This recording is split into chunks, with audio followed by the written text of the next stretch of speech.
ഒരു കഥ പറഞ്ഞു തരാമോ?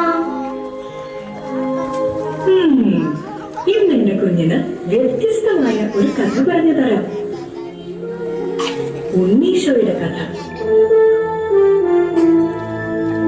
അഗസ്റ്റസ് സീസറിന്റെ ഭരണവർഷം ഹെറോദേസ് എന്ന രാജാവിന്റെ കാലത്താണ് യൂദയായിലെ ബെത്ലഹേമിൽ ഉണ്ണീശോ ജനിക്കുന്നത്. ഉണ്ണീശോയുടെ മമ്മയുടെ പേര് എന്താണെന്നറിയോ? അപ്പയുടെ പേരോ? ജോസഫും മറിയവും തമ്മിലുള്ള വിവാഹം നിശ്ചയിച്ചിരിക്കുന്ന സമയം, അതായത് വിവാഹത്തിന് മുൻപ്, ഗബ്രിയേൽ മാലാഖ പ്രത്യക്ഷപ്പെട്ട് ഇങ്ങനെ പറഞ്ഞു: മറിയമേ, നീ ഗർഭം ധരിച്ച് ഒരു കുഞ്ഞിനെ പ്രസവിക്കും. ദൈവപുത്രനായ ആ കുഞ്ഞിന് ഈശോ എന്ന് പേരിടണം.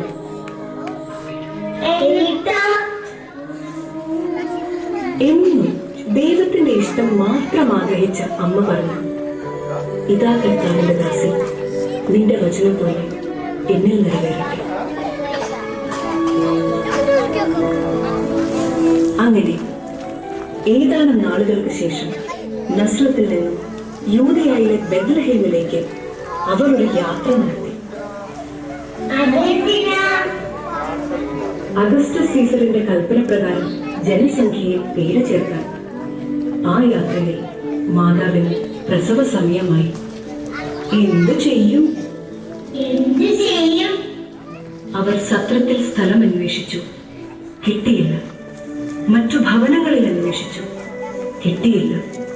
അവസാനം അവരൊരു പുൽത്തൊഴുത്തിലെത്തി. എന്നിട്ട്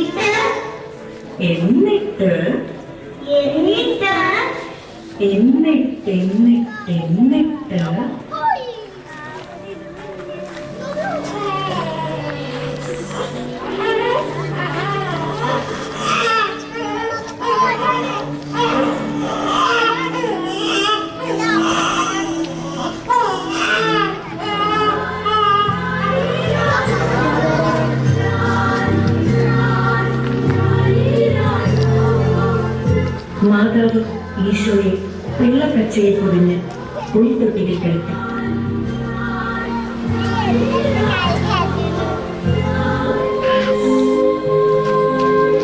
ആ പ്രദേശത്തെ വയലുകളിൽ ആടുകളെ രാത്രി കാത്തുകൊണ്ടിരുന്ന ഇടയന്മാരുണ്ടായിരുന്നു. സ്വർഗീയ സൈന്യത്തിന്റെ ഒരു വ്യൂഹം പ്രത്യക്ഷപ്പെട്ട് പറഞ്ഞു: സകല ജനത്തിനും വേണ്ടിയുള്ള സന്തോഷത്തിന്റെ സദ്വാർത്ത നിങ്ങളെ അറിയിക്കുന്നു.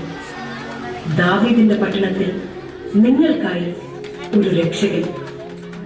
സകല ജനത്തിനും വേണ്ടിയുള്ള സന്തോഷത്തിന്റെ സദ്വാർത്തത്തിൽ നിങ്ങൾക്കായി ഒരു രക്ഷകൻ, കർത്താവായ ക്രിസ്തു ജനിച്ചിരിക്കുന്നു.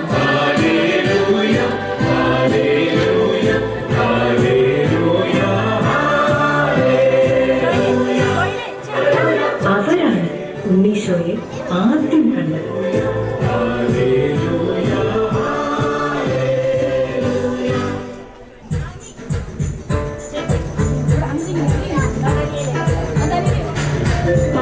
ദേശത്ത് നിന്ന് വന്ന 3 രാജാക്കന്മാർ. അവരും ഉണ്ണിയെ തേടി ജെറുസലേമിലെത്തി. കിഴക്ക് അവർ കണ്ട ആ നക്ഷത്രം, അത് അവർക്ക് മുന്നിൽ നീങ്ങിക്കൊണ്ടിരുന്നു. അത് ഉണ്ണി കിടക്കുന്ന സ്ഥലത്തിന്റെ മുകളിൽ വന്നു നിന്നു. അവർ കുമ്പിട്ട് ആരാധിക്കുകയും പൊന്ന്, നീളം, കുതിരയ്ക്കം എന്നിവ കാഴ്ചയർപ്പിക്കുകയും ചെയ്തു.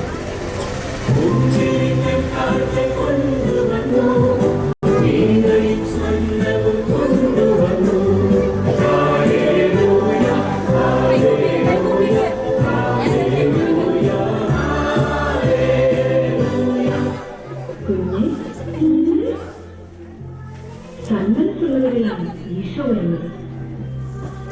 നല്ല മനസ്സുണ്ടാവട്ടെ എന്റെ കുഞ്ഞിന്. എന്തെന്നാൽ സന്മനസ്സുള്ളവർക്കാണ് സമാധാനം.